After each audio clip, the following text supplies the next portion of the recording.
Immigrants, if you're thinking about traveling, make sure that you have your real ID by May 7, 2025. What is real ID and why is this so important? So there's a law that's been passed and it's going to take effect on May 7, 2025 that requires that you can no longer just travel on a regular driver's license. Okay.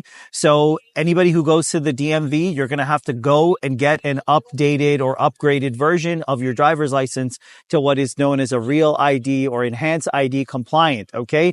Each state's going to be different. All right. So this is important because right now, as of now, this is March, and in April, you're going to be able to travel on just a regular driver's license, get on a plane. Let's say you're going from, New York to LA, or from LA to Miami, or Miami to Chicago.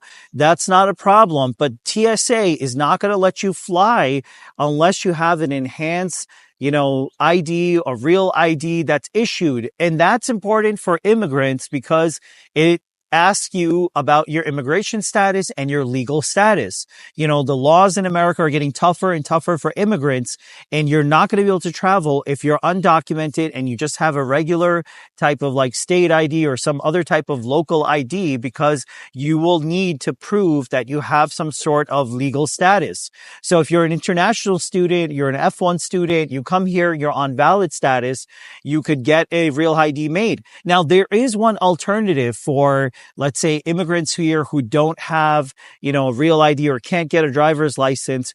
If you have a foreign issued passport, let's say you're from Mexico and you have a foreign issued passport that's valid, that's not expired. You're from Pakistan, you're a valid passport that's not expired. You should be able to travel using that unexpired passport.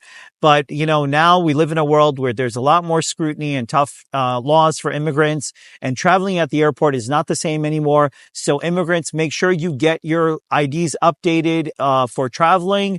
If you're undocumented, look at other forms of ID that you could use, including your foreign issued passport to travel. All right, guys, thank you so much.